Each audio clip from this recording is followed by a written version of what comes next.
Okay, good day mga ka-airsoft. Good day mga ka-bigman. Hello po mga ka-bigman. Hello mga ka-airsoft. Hello sa inyo. Hello sa ating sabayan po tayo ngayon napapanood, no? Sa aming YouTube channel as well as dito sa ating Facebook live stream, no? Ngayon mga ka-airsoft, magre-review and unbox tayo ng request ng ating mga ka-airsoft. Request na unit ng ating mga bossing, no? Ang mga unit na ito is masasabing isa sa mga pinakamagaganda, pinakamalulupit, isa sa mga high-end, maituturing na high-end na unit pero sa presyong napakababa lamang, no? Kumbaga talaga sa presyong abot kaya mo talaga, no? Okay mga ka-airsoft, ngayon simulan na natin. Wag na naman tayo magpatumpik-tumpik pa. Sandali, pero ayun. Okay, ayun. Ayan. Paki-check kung meron, ha. Medyo parang ano. Meron. Ayan, no. Okay, ano ba to? Okay, ayan, napakagaganda. Tingnan nyo, di ba? Not the ordinary, not the common, not the simpleng rifle na nakikita. Kung kansilya mo dyan para hindi ka mahirapan. Simpleng rifle na nakikita nyo sa atin sa everyday, no? Napakalupin ito. With the size and weight, napakasarap, no? Pero igilid muna natin siya dito. Paano ba natin ito maigigilid dito? Baka kasi lumaglag eh. Okay, anyway, sandali. Kuha lang tayo ng stand niya, no?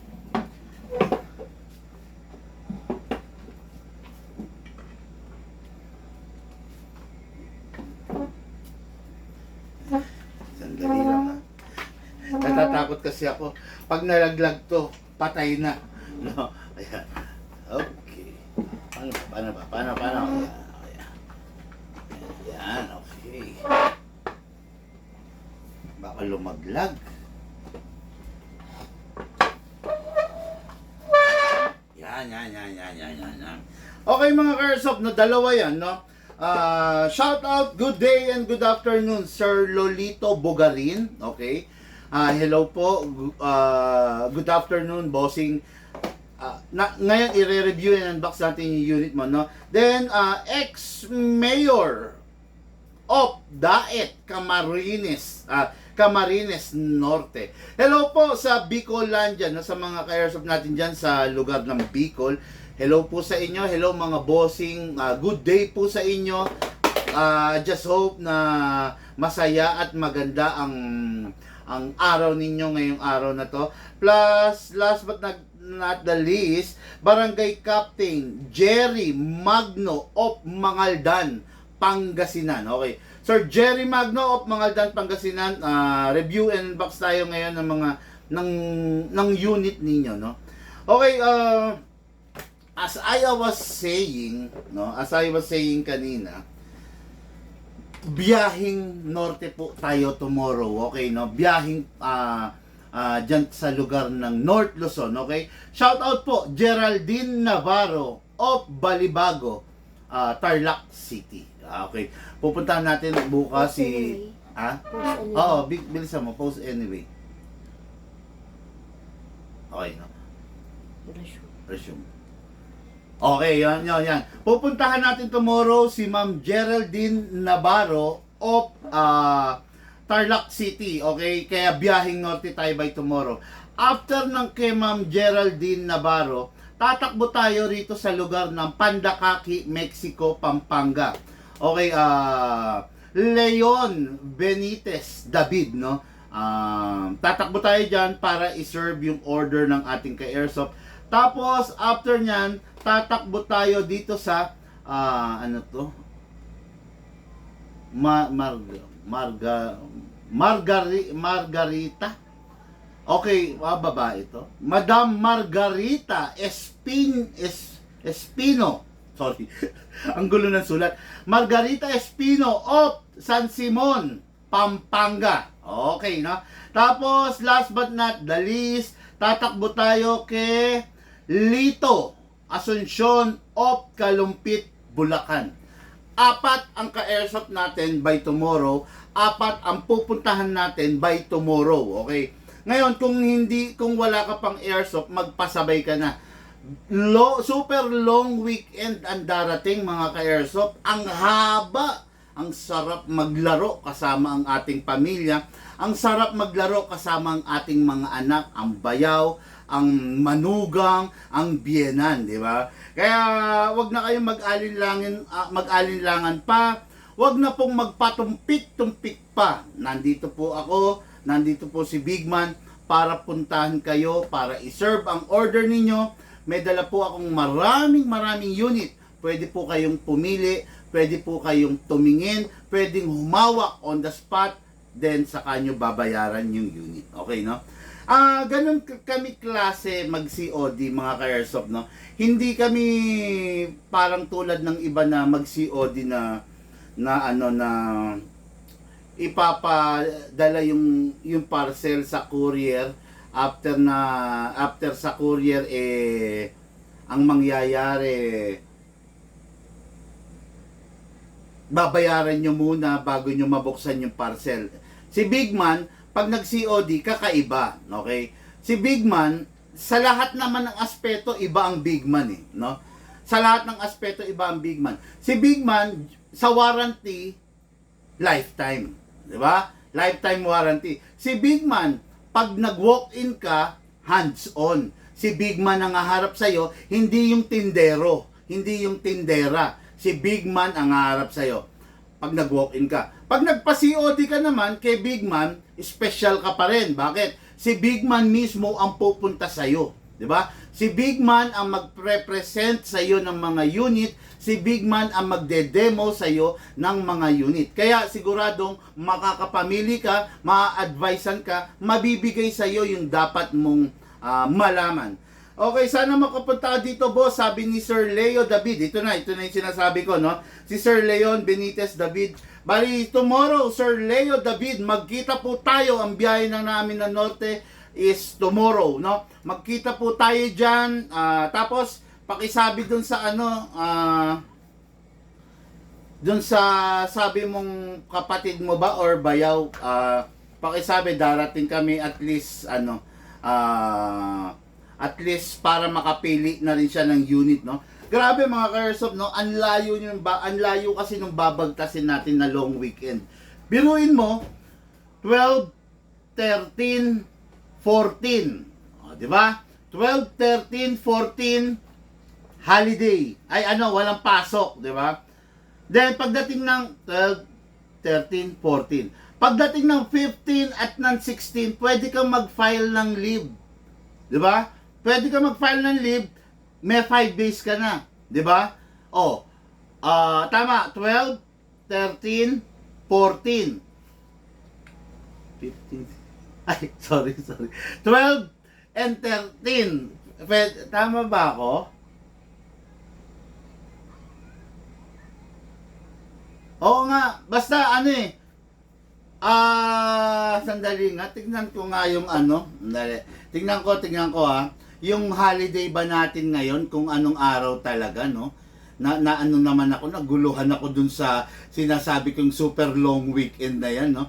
Okay, ang super long weekend natin is magsisimula ng 12, tama.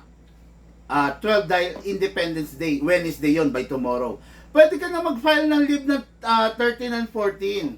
Kasi 13 and 14, Thursday and Friday, pwede ka na mag-file ng sick leave. Tinuturuan ko kayo, para mas maging ma-enjoy nyo, no? Pwede ka na mag-file ng sick leave, with pay naman yon, di ba? Tapos, 15, 16, Saturday and Sunday yon. 17, yan yung sineselebrate ng mga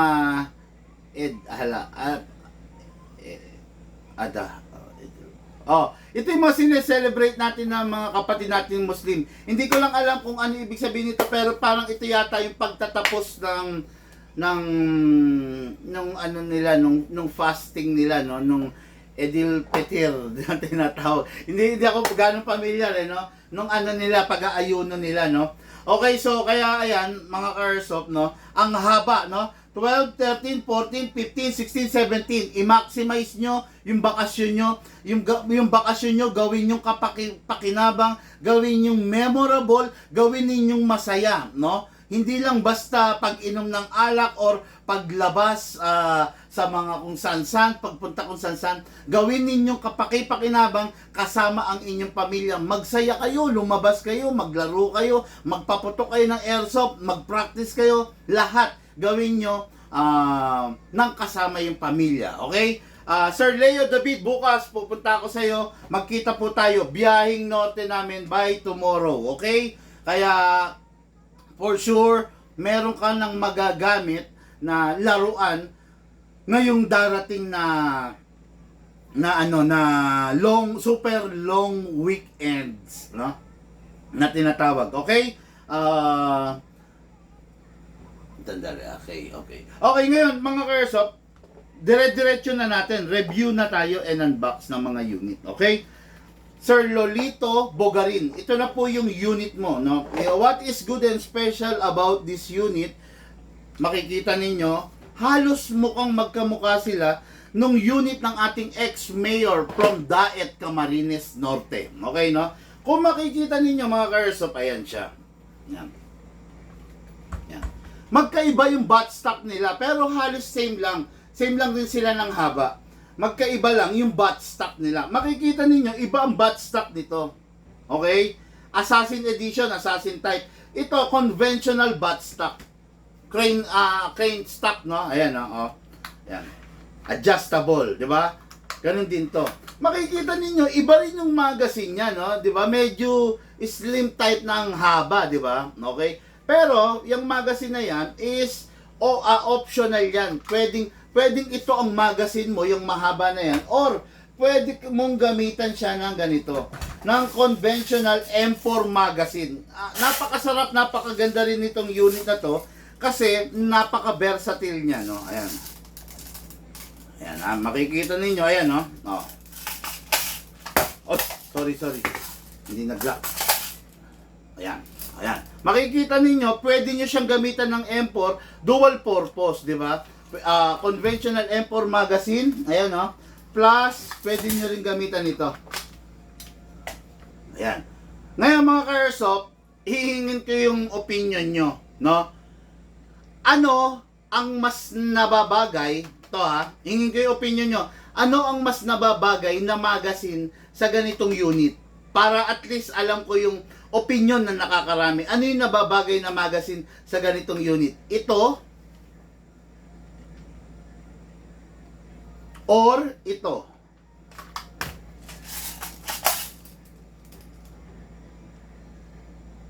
Yan. Diyan, sana mag-participate kayo para at least malaman ko yung opinion ng karamihan, malaman ko yung opinion ng aking mga ka-airsoft, no? Ano yung mas nababagay? Ito, again, ito or ito?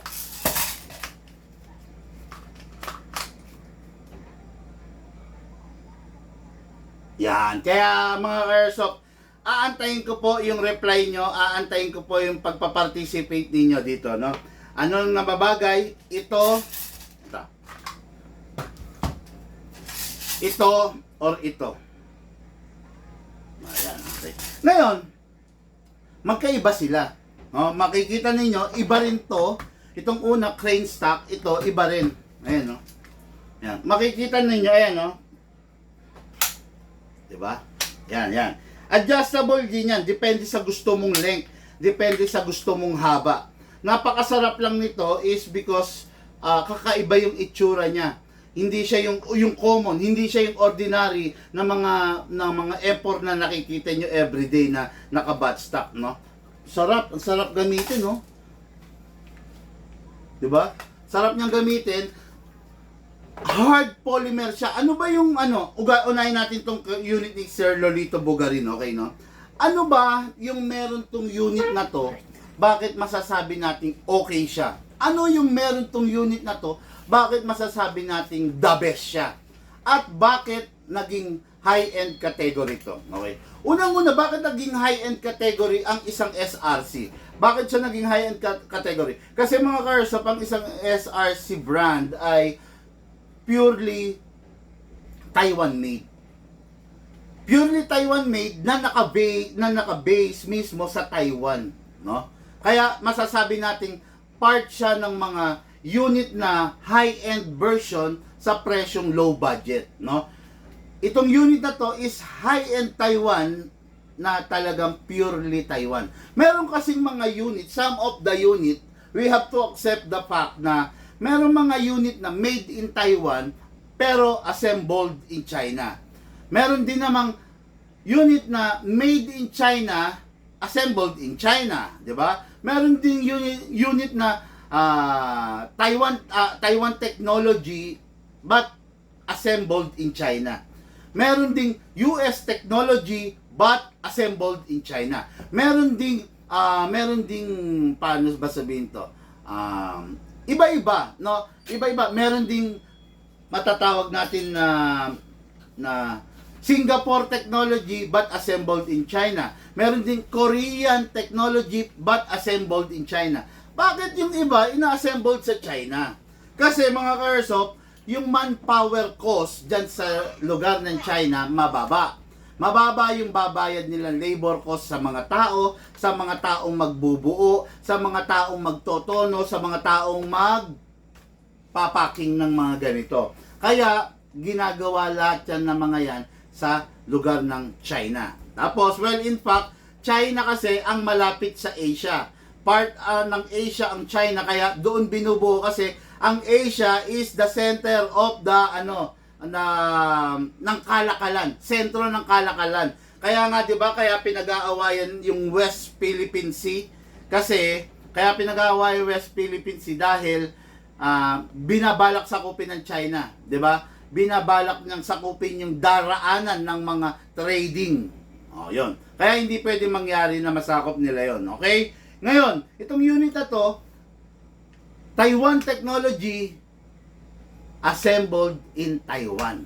Oh, yan. At least may idea kayo, no? Ngayon, bakit itong unit na to masasabi nating the best? Isa sa mga the best. Bakit masasabi nating isa sa mga favorite ko yung unit na to? It is because itong unit na to lightweight. Walang iniwan, di ba? May motor tayo. Bakit natin pinapalitan ng carbon?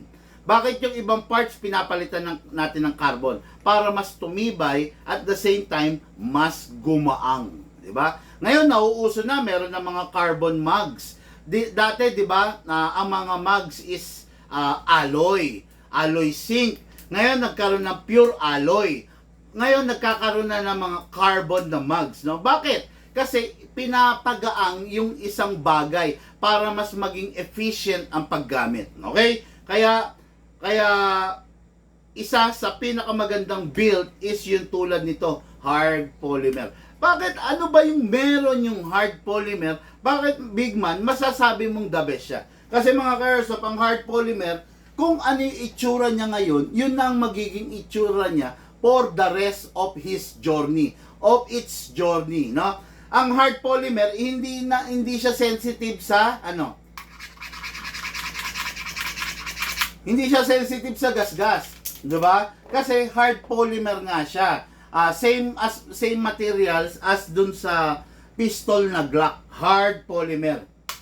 Yung body, 'di ba? Ngayon, anong kinagandahan ng hard polymer? Yung hard polymer, hindi siya gas-gasin. Hindi mo pwedeng gawin 'to sa full metal. Hindi mo pwedeng gawin 'yan. Hindi mo pwedeng gawin 'to sa full metal. Hindi mo pwedeng gawin yan sa full metal kasi magagasgas yun. 'Di ba? Magagasgas, maaalis yung pintura. Okay? Itong unit na mga ganito, ito yung mga most likely gusto ng mga pro. Kasi unang-una bukod sa magaang na siya, pangalawa is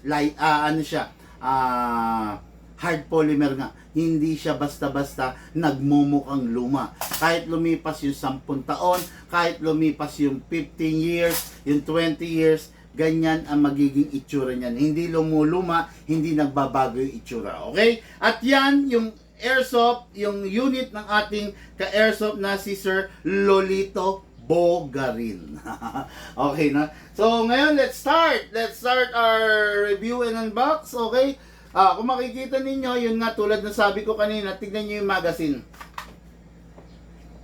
Ang haba ng datingan, no? Pero itong unit na to, pwede sa conventional M4 magazine.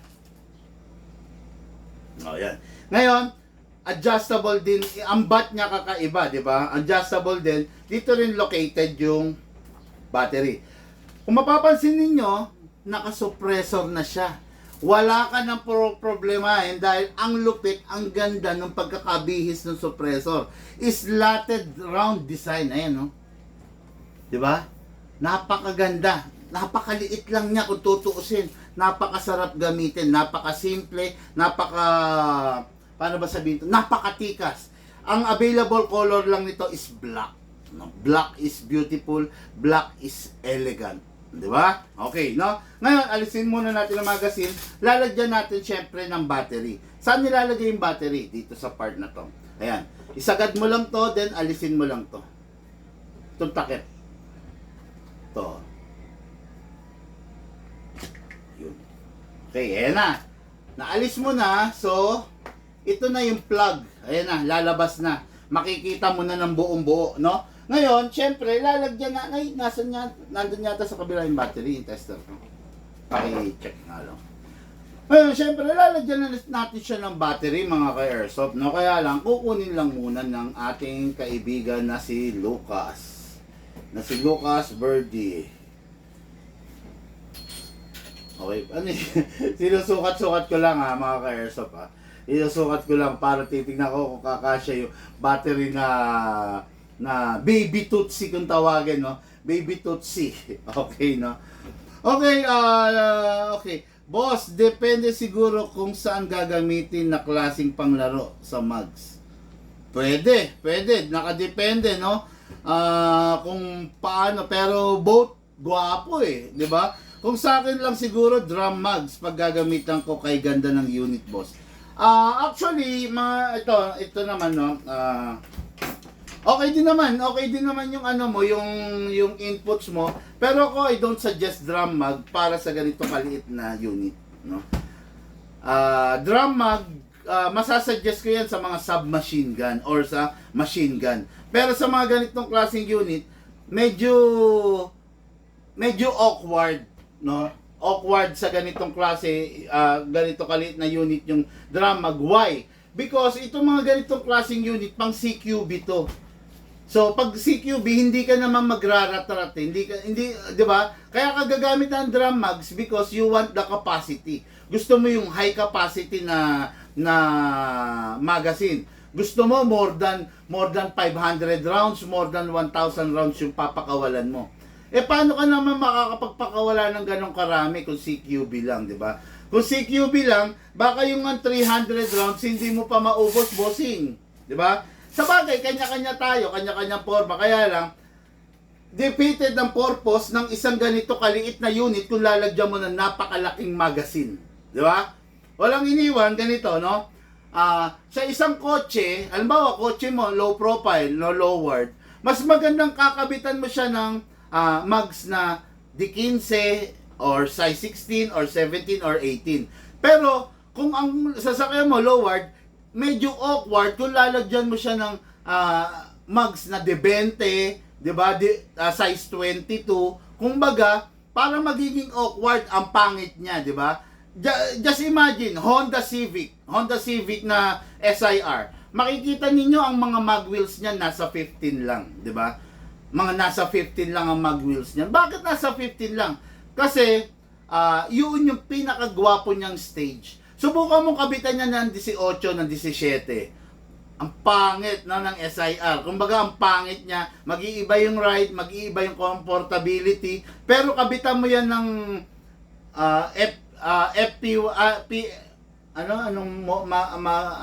model ng magazine? FP1, no? Na magazine or TE37, oh. Mga TE series na magazine na size 15 lang. Ang ganda niyang tignan, di ba? Ang gwapo. Ganun din sa barrel bossing, no? Sa bagay, kung ikaw ang bet mo yung drum mag, so syempre, sa iyo naman yon, pwede naman. Pero ako, opinion ko talaga, medyo awkward pag nilagyan natin siya na masyadong malaki. No? Okay, so itong unit na to, comes with lifetime warranty, then meron 2 pack ng bala, meron ding tactical bag, meron ding battery and charger. Okay, no? Kaya kompleto to, goods na goods para sa inyo mga ka-airsoft. Ngayon, lagay natin yung battery. Ang battery, mga ka-airsoft, no, Lolito Bugarin, sana manood ka mamaya pag wala ka ng trabaho. Sir Lolito Bugarin, ang battery nito is ganito, rechargeable. Okay, na-blanco ko, no? So, rechargeable ang ilalagay natin dito ng battery. Ang isang battery, i-charge mo ng 2 hours. Okay? After 2 hours, pag napuno yung battery, good na yun, puno na. Pag hindi pa napuno, pagpahingayin mo muna, i-resume mo na lang. No? Kasi yung battery, iniiwasan nating mag-init. Isa sa mga commandments ng battery, hindi siya pwedeng mag-init. Pag nag-iinit siya, naglo-loss siya ng power. Pag nag-iinit siya, prone sa pagkasira yung battery mo. Battery lifespan, 2 years. After 2 years, dapat magpalit ka na kasi pabilis na ng pabilis yung buhay niya. Yun lang naman, no? Ngayon, lagay natin yung battery. Plug natin yung wire. Okay, after that, secure natin yung all wiring. Then, ikabit natin yung takip, syempre.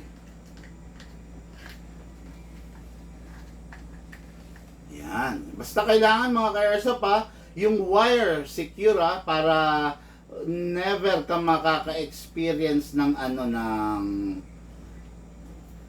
kumbaga hindi siya mag-short. Yun na lang, in short, no? Medyo medyo lang masikip, no?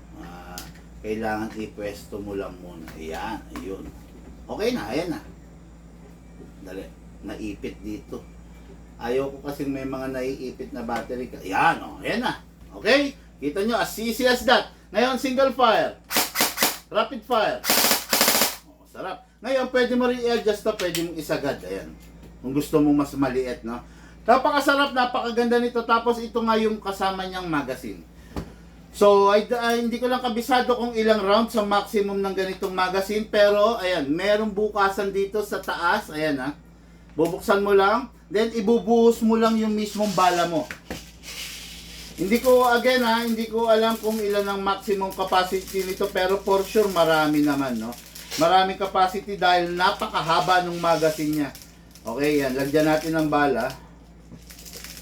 Wala na akong bala. Lagyan mo sa balde.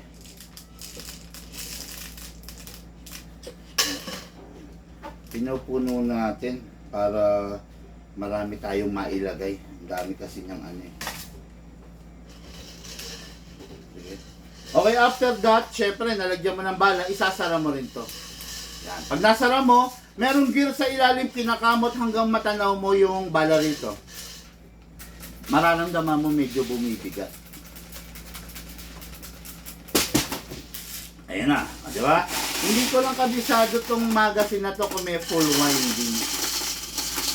Pero, kamutin mo ng kamutin, damihan mo yung kamot para marami yung nakapilang bala, no? Para na marami yung nakapilang bala dun sa magazine para marami ka maiputok. Ganun pa rin, pag napansin mong iba na yung tunog, kamot pa rin, no? Every makaka 30 rounds ka or 50 rounds, subukan mong kumamot para maraming maipilang bala sa unit. Ito yung adapter niya, no? So, kailangan to nakalagay dun sa barrel mismo. Yan, okay? Ngayon, itong unit, itong magazine, pengi pa para dagdagan natin. Anong point to? 25? 25? Ang bigat eh. Nagbukas kayo nito? Ha? Oo, palitan mo, sayang ha. 0.25 na solid. Ang bigat oh.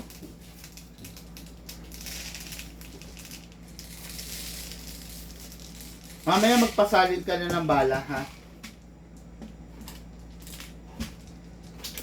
Ayan, okay mga ka-airsoft, no? Ayan, 0.25 yung iniload sa akin ni Lucas. Masakit to. Ang bigat nito eh.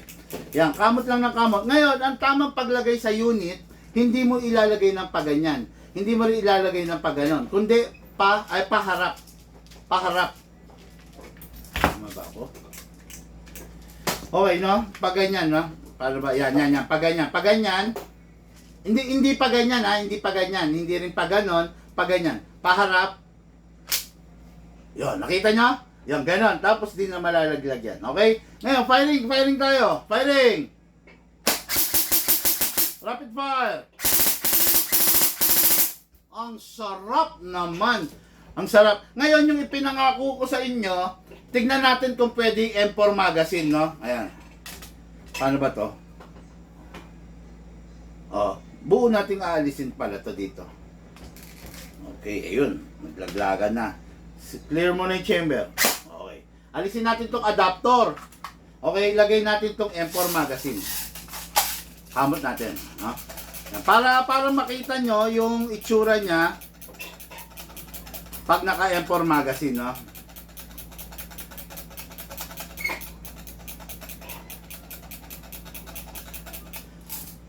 Okay mga ka-airsoft, the SR4 SRC Micro CQB rifle with the M4 magazine, firing! Rapid fire!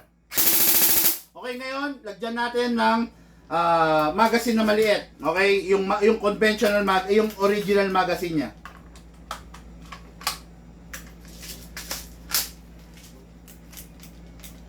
Yan, ngayon, ito na yung magazine niya, firing! Rapid fire! Okay, sarap! Okay, Lucas, ikaw. Para makita nyo si Lucas. Mag-fire. Okay, firing! Single fire. Okay, rapid fire. Okay. Ayan. No? Ayan. Ngayon, makikita ninyo, tapos na mag-fire, di ba? Nakita nyo. Always, pag tapos nyo mag-fire, always release the magazine. Okay, yan. Then, clear the chamber. Ang sarap ng putok niya. After you clear the chamber, rest the spring. Lagay mo sa rapid fire, press mo ng 1 second, then single fire, then safe. Ayun na. Okay na yun. Naka-clear na yung chamber, nakaunat na yung spring. Unit, the SR4 carbine by SRC Assassin Edition. Okay, no? So, yan. Ngayon, ito yung unit natin kay Airsoft, Lolito Bogarin. Next natin, yung conventional. Ayan, ha? Ilalagay ko muna rito para makikita nyo yung comparison. Ha? Para doon sa mga bago, sa ating mga ating mga vlog. Nood lang po kayo ng mga vlog, i-explore nyo yung page natin. Okay, na the next unit, sa ex-mayor of Daet, Camarines, ayan. Daet, Camarines Norte, ex-mayor, hindi ko napapangalanan kung sino, pero kilala yan, controversial yan, dyan sa Daet, no? Okay. So, ito yung yun, ay, alisin muna pala natin yung battery. Kasi syempre, ipag-test ko ulit.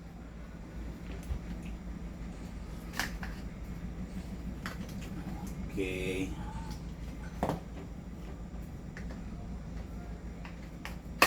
Yan. Ganda oh. Micro CQB siya oh, 'di ba? Ganda oh. Nako. Napakaganda talaga niya, no? Ayan. Kita nyo? 'Di ba? Ayan. Ngayon, next unit natin. Kay ex-mayor, ang kanyang unit is ganito rin, Micro CQB rin. Alam niyo, nagtataka nga ako eh. Dinumog tayo ng mga Bicolandia, no? Mga airsoft natin from Bicol, no?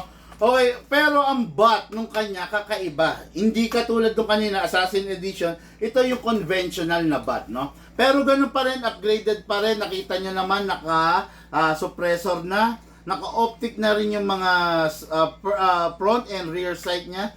Napakaganda, napakagwapo na, okay? Ngayon, ano ba to? Para saan to? Hindi ko alam to. May ganito pa, may grip pa rito, no? Anyway, no? Ngayon, magta-try na tayo ng unit na to. Fully adjustable, ex-mayor. Ito na po unit mo. Fully adjustable. Depende sa haba na gusto mo, depende sa gusto mong length. Okay? Then, ang optic sight, front and rear, activated. Pero mas gwapo to pag may scope. Ayan. Kita nyo? Ayan. Lalagyan na sling.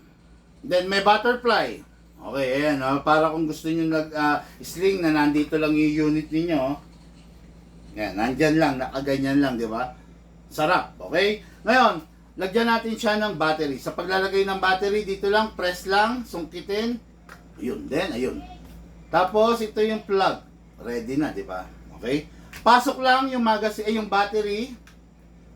Okay, then, plug mo lang yung battery sa plug niya. Yan, okay na? Hindi ko na muna lalagay yung takip, no? Ngayon, single fire. Rapid fire.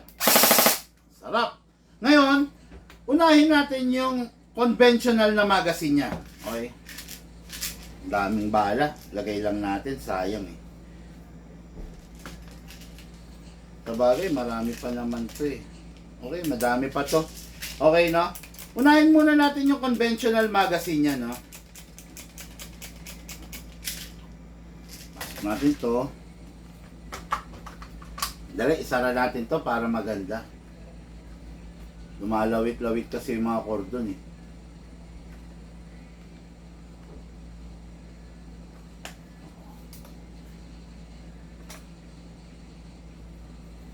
Okay, no? Okay mga ka-airsoft, SRC SR4 edition with conventional buttstock firing. Pasok. Ready to fire. Single. Rapid. Single. Rapid. Kamot. Okay. Yeah. Nakaka-ano, no? Nakaka-excite. Di ako nagkamot kanina. Okay, single again. Rapid. Single. Rapid. Okay, no? So, yung unit niya, okay na, napakaganda, napakasarap gamitin. Siyempre, kasi very lightweight siya. At the same time, napakadaling i-maneuver kasi maiksi. Hindi katulad ng mga mahaba na medyo slow mo ka mag-maneuver, pero rito, napakadali. Okay? So, after the game, syempre, alisin natin lagi yung magazine. Then, always clear the chamber. Then, always rest the spring. Lagay natin sa rapid. Then, single. Then, safe. Yun. By then, mapapangalagaan mo na yung unit mo, makakasigurado tayong hindi agad masisira. Okay? Dalawang klase ito mga ka-airsoft tulad ng pinapakita ko. Dalawang klase. Tignan nyo yung buttstock para ma-compare nyo. Okay? Dalawang klase yan. Tapos, tignan nyo yung magazine. Ayan. Pwedeng yung mahaba, pwede ring ito. Yung M4 magazine. Pasok na pasok to, no? Ngayon, alisin ko lang muna yung bala. Ang sarap nitong unit na to kasi ano siya, yun nga, yung sabi ko sa inyo, hard polymer. Wala kang worry sa kanya na ano, na paano ba alisin? Dali mga ka-airsoft. Nalis ko lang yung adapter kasi pag dito na pinasok na yan. Ayun, no? Yun. Okay, no? Wala kang worry sa unit na to na baka magasgas or masira yung coating or matungkab yung pintura kasi hard polymer siya. Kahit gaano katagal bossing, hindi masisira yan. Promise, no? Ako, meron ako mga unit na mga hard polymer. 15 years, 17 years, 20 years, ngayon, hanggang ngayon, mukha pa rin gwapo. Ang gwapo pa rin tignan ng itsura niya. Okay? Ngayon, next unit natin, from for our Barangay Captain Jerry Magno of Mangaldan, Pangasinan. Ito na yung unit mo, yung 3.8 na high kappa, compact edition. No? What is good and special about this? Kahit ganito siya kaliit, naka-fix outer barrel. Naka-hop-up rubber na rin at saka upgraded na yung hammer pad protection pad niya. Okay? Ngayon, ito pa. Downside, wala nga lang magwell. Pero malakas, matikas, magandang pumutok, masarap pumutok. Let's begin. Release the magazine. After you release the magazine, always, don't forget, put a silicone oil. Okay, no? Press the valve, then spray. Okay, after na maglagay tayo ng silicone oil, maglalagay rin tayo rito sa inlet valve, sa ilalim. Okay. After na silicone oil, lagyan natin yung unit. Lagyan natin dito sa mismong slide stopper. Then, lagyan din natin dito sa nozzle. Okay. After that, release. Then, rest. Ayun.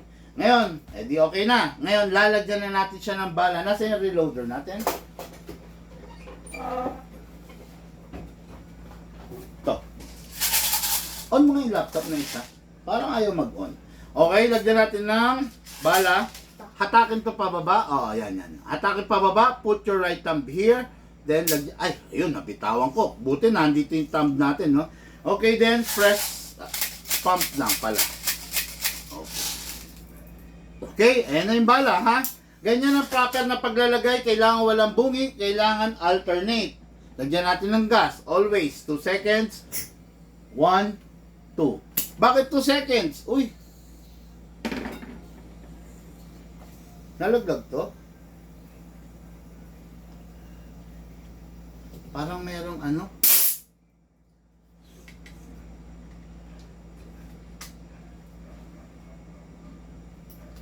Tingin nga akong panghigpit. Parang kulang sa higpit. Yung mga tools. Ito. Dito. Minsan kasi, syempre, dumarating sa puntong lumuluwang, kailangan meron rin kayo naka-ready tools. Okay na? Masyado kasi akong sensitive pagdating sa mga ganyan, no? Sa mga litlik. Hindi ko pinapaba. O yan, katulad niya, nawala na. Lumuwang lang, no? 2. Balik lang natin to. Okay? Lokalisin mo yung mga storbo ron, no? Hindi makalaan na ate mo. Yan. Ngayon, okay na. Ready na. Pasok sa unit. Kasa. No bootable device. Bakit ganon?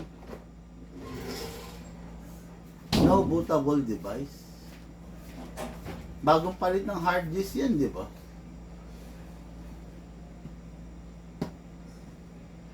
Okay. Ha? Ano yung sabihin pag Wala yung hard disk. Pag ganon. Pindutin mo Control Alt Delete sabay. 3. Control Alt Delete. Okay. Okay, ngayon firing tayo ng unit natin kay Airsoft. Barangay Captain Jerry Magno of Mangaldan, Pangasinan. Firing!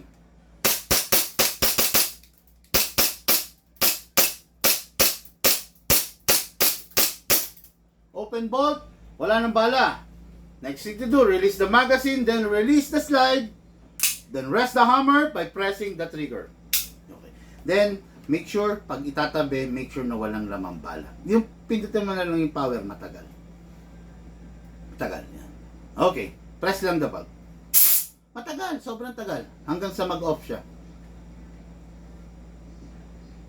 Okay. Yan. Okay na yan. Hayaan mo na muna. Mamaya na natin malalaman. Okay, then, look, tabi mo natin bala rito.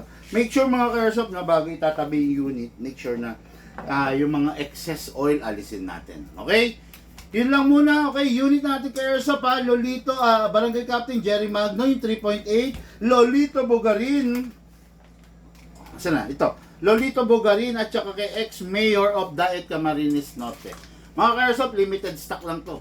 Bahala na kayo, kung gusto niyo magkaroon, mag-PM kayo, kung ayaw nyo, okay lang rin. No? Pero screenshot nyo na, kung type nyo to, mag-PM kayo. Thank you po and have a blessed day. Lahat po tayo nagmula sa iba't ibang larangan, pinagbuklod, pinag-isa ng iisang libangan.